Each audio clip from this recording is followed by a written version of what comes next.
आपण पाहत आहोत दलिया शिजवण्याची पद्धत।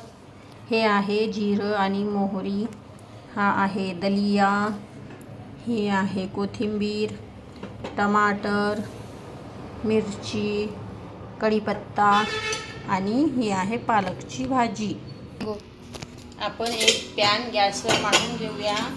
त्यात मी टाकत आहे लाकडी घाणीचं शुद्ध जवस तेल, 1 चम्मच, छोट्या चम्मचनी।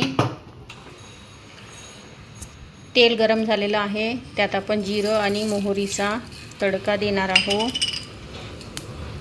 त्यात कढीपत्ता घालून घेऊ, त्यात मिरची घालून घेऊ। आपण 3 भाग कुठलीही एक हिरवी पालेभाजी आणि 1 भाग दलिया घालणार आहोत। तर मी पालक भाजी टाकत आहे।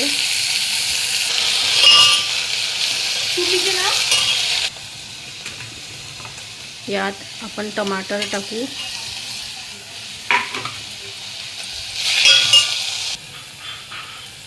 चवीनुसार मीठ घालून घेऊ, कुठलेही मसाले वापरायचे नाही।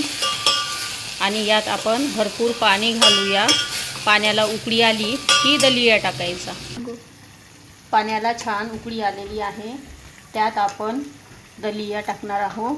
थोडं थोडं टाकून त्याला फिरवत राहायचं।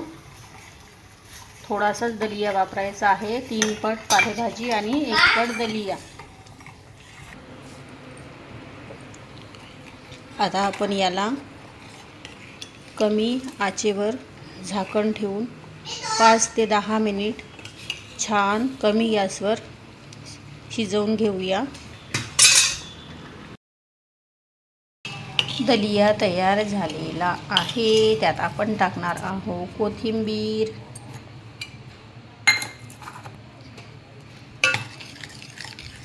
वेट लॉससाठी उपयुक्त असा दलिया आपण गरमागरम खाऊन घेऊया थोडासा।